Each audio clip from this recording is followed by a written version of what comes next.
everybody, welcome to Cherry Blossom Art's daily Shakespeare for Kids 7+.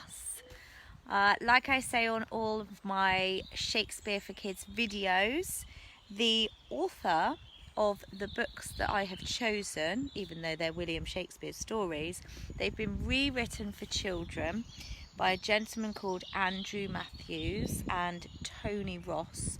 I think Tony Ross does the illustration actually. Anyway, and they say 7+, so I just have to say that at the beginning, so parents need to be aware that maybe some of the stories might not be appropriate for younger children. Some of them are a little bit more brutal than others. Anyway, but today I have chosen Antony and Cleopatra. This is also a very good story. They're all fabulous. Anyway, how is everybody? Have you had a lovely week? Happy Friday. I'm very excited it's Friday. I'm in my garden again because I just thought what a waste to be inside. I have such a beautiful garden. I'm so blessed in the English countryside. So I thought that I would do a live from my garden again. So everybody sit back, relax and enjoy the story of Antony and Cleopatra. Welcome to those of you who are with me live. For the rest of you, welcome on playback.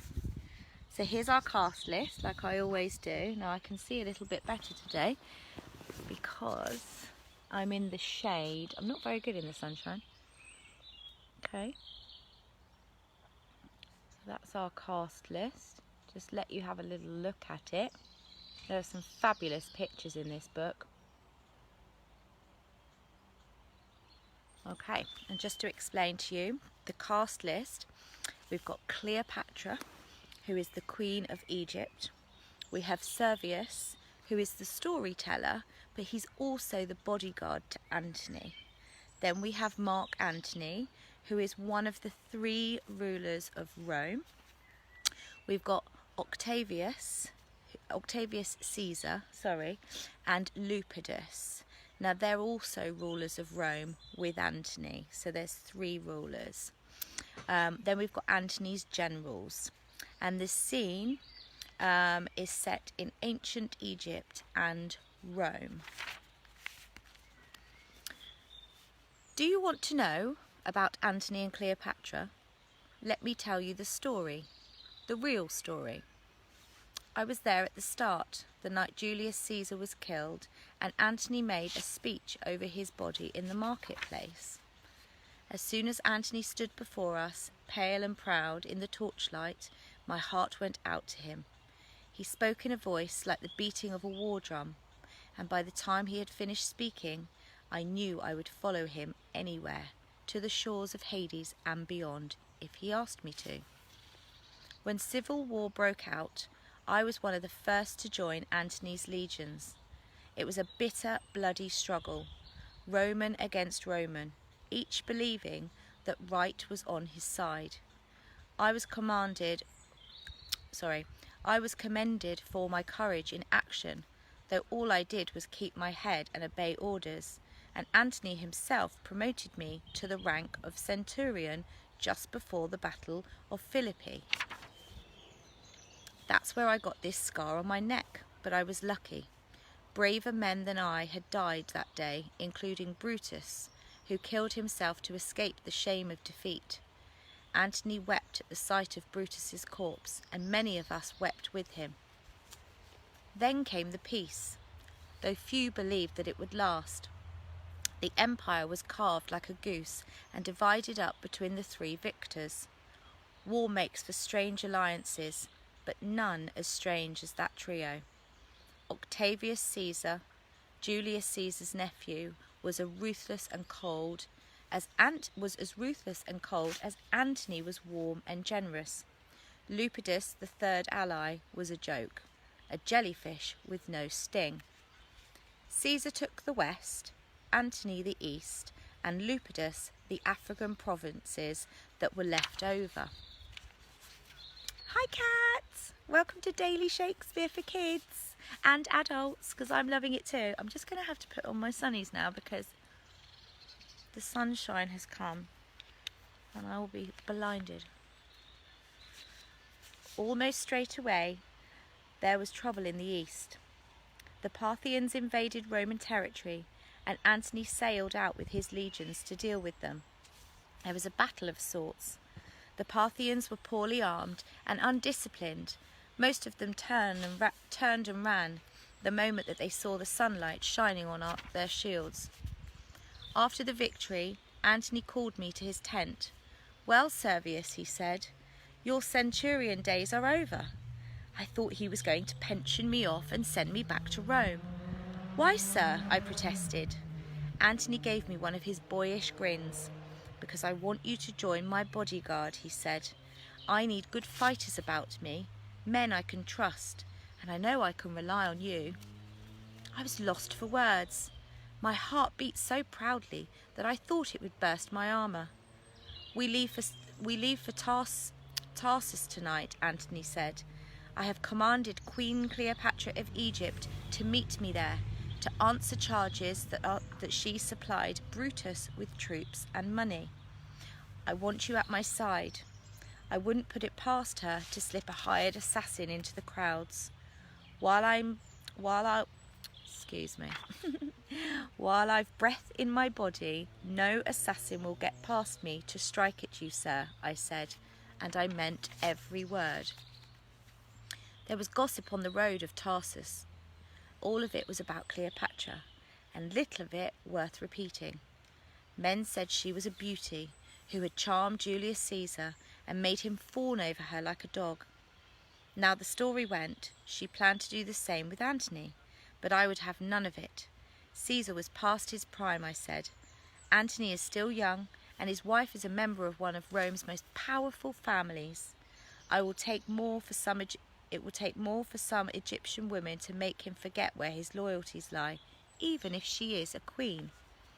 How the gods must have laughed when they heard that. A few days later, I was on the quayside at Tarsus with Antony, waiting for Cleopatra's royal barge to arrive. It was more than 2 hours late, and Antony was annoyed. "This is an insult," he kept muttering. "The little Nile serpent means to make me look like a fool." But at last we heard distant voices and on the wind, women's voices singing a twisting, slithery melody that my ears could not follow. Cleopatra's barge rounded a bend in the river, and the watching crowds gasped. The hull, deck and oars of the barge had been gilded, so that the boat looked like a fire burning on the water. The sails were deep purple and scented, and the breeze that filled them carried the fragrance across the harbour. I breathed in the perfume of Egypt for the first time, a spicy, honeyed smell that made my head swim. The barge drew close, and I caught my first glimpse of Cleopatra. Her robes were cloth of gold, and she wore the double crown of Egypt. Her skin was golden brown, her hair black, and glossy as a horse's flank. Her huge dark eyes were deep and still.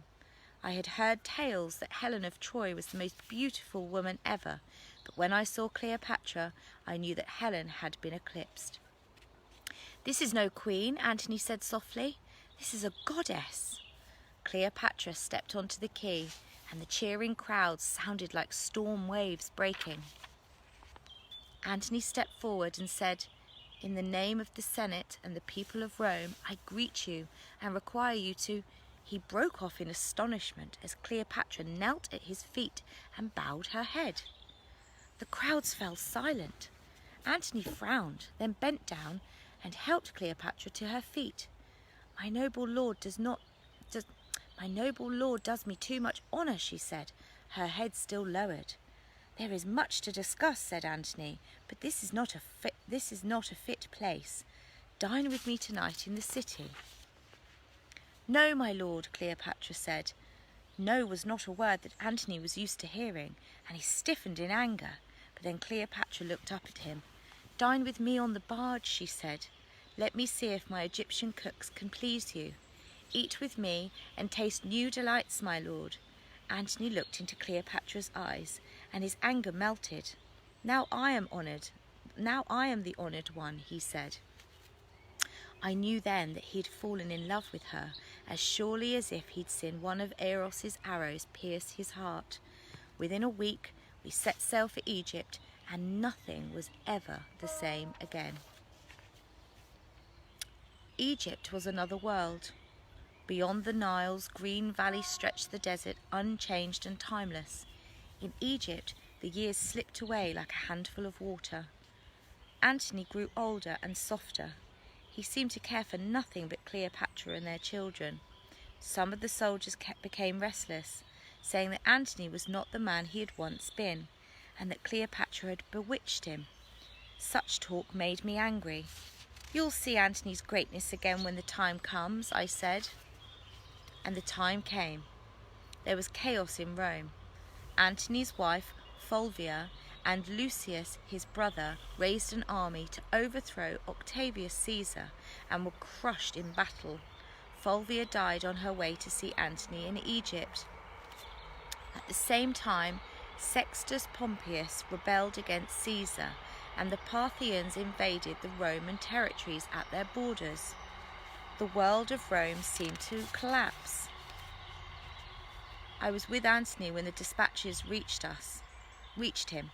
His face darkened as he read them, and for a long time he brooded in silence.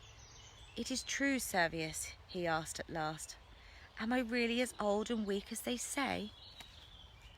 "You are Mark Antony, sir," I told him. Something in his old look shone in Antony's eyes. "I will go to Rome and settle my differences with Caesar," he said. "If he, I, and Lepidus make peace with Pompeius, we can put our forces together, defeat the Parthians, and save Rome before it is too late." Then his face fell.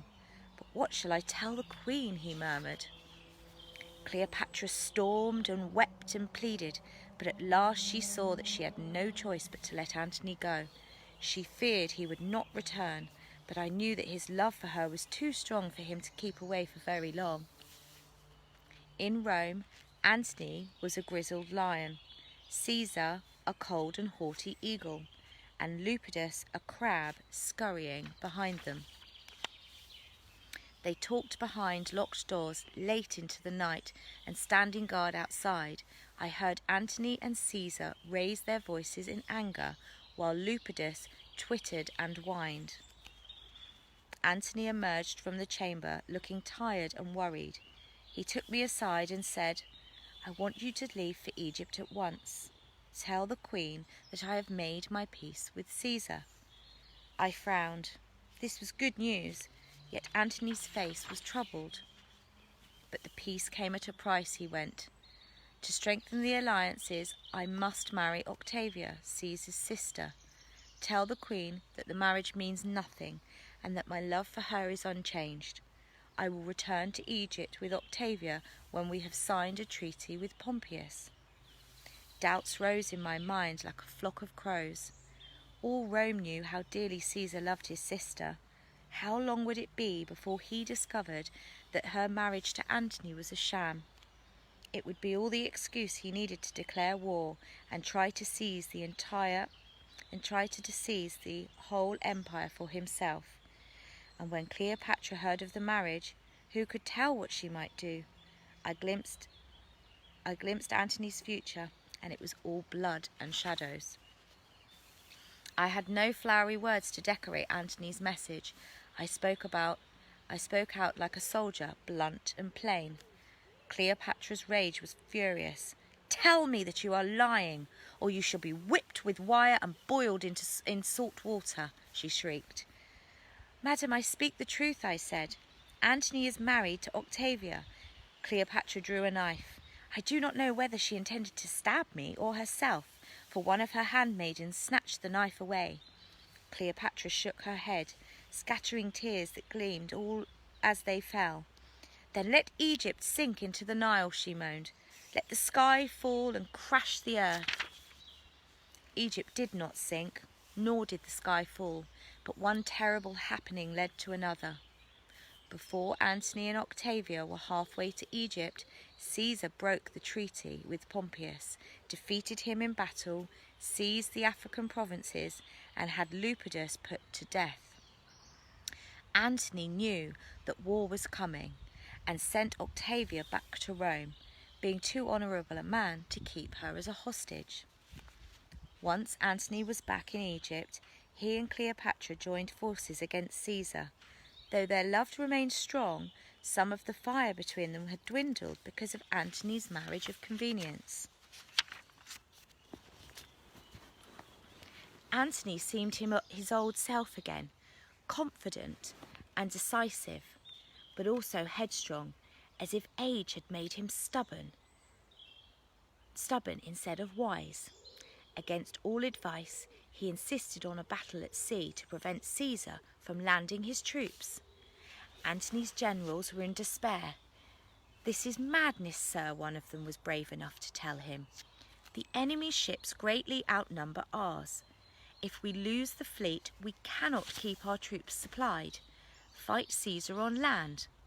"Let no man say that Antony feared the face of any enemy," Antony replied. "I will meet Caesar at sea." Actium, they called that battle. I still dream of it and wake up shouting. The ships fired flaming patch of pitch and sulphur at one another. Burning men leapt screaming into the sea, and when two ships became alongside, soldiers from each tried to board the other, so the decks ran red. For a time, it seemed that Antony might be victorious. Then love betrayed him. Cleopatra sailed out of her barge, thinking that the sight of her would encourage Antony and the Egyptian fleet, but the horror and slaughter of the battle made her order the barge back to the harbour.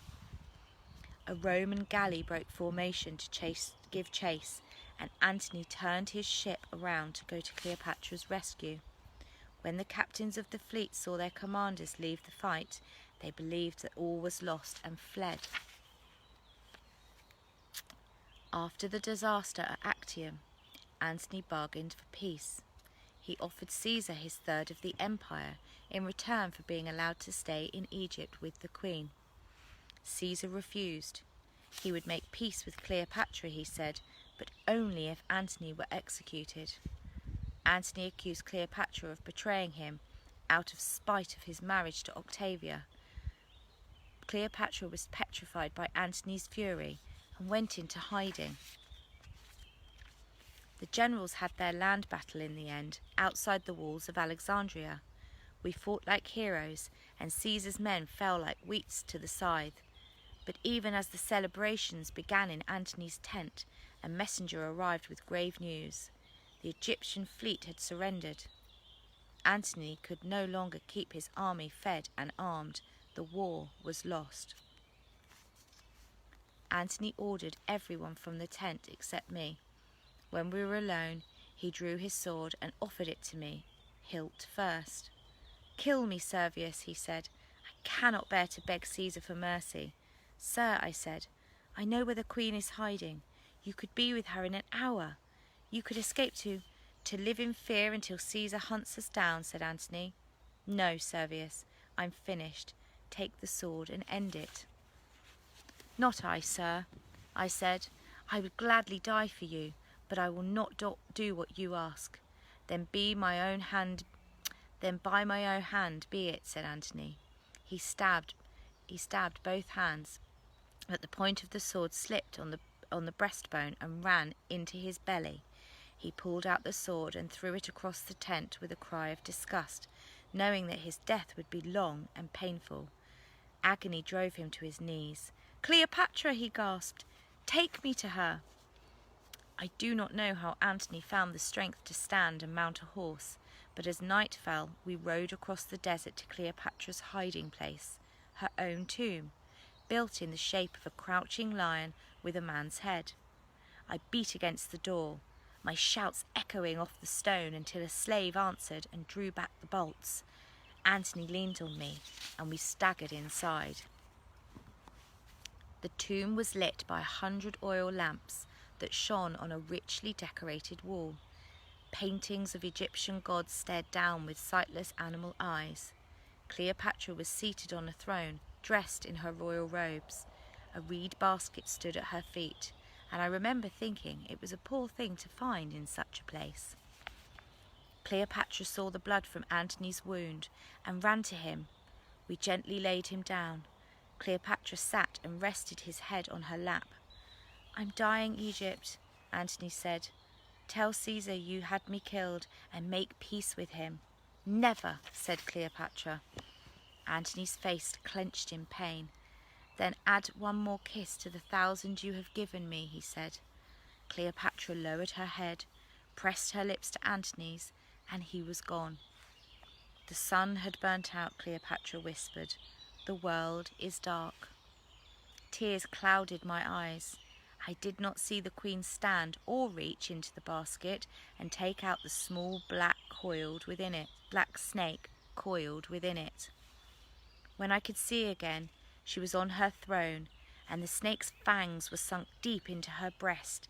"Sweet as perfume," she said, "soft as air. Oh, Antony." And so her life ended. And that's my story. It was to be told and retold until time ends.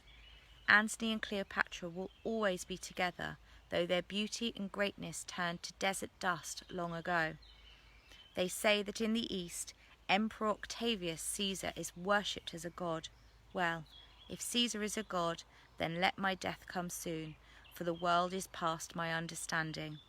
But Antony, now there was a man. The end. Woo-hoo. That's a lovely story of Antony and Cleopatra. I hope you enjoyed your Shakespeare story for today. That ends our Shakespeare stories for this week. We've got the weekend off and obviously Monday. I don't do Mondays because I teach on Mondays at this time. So it's Tuesday, Wednesday, Thursday and Friday at 5 o'clock. If you'd like to request our next story, I'll send the picture again like I do every day, and you can request one of the stories. There's 16 in total and we've now done 5. So yay, thanks for joining. Please share with anybody that would like to hear the Shakespeare stories, and we'll see you on Tuesday. Have a great weekend. Bye.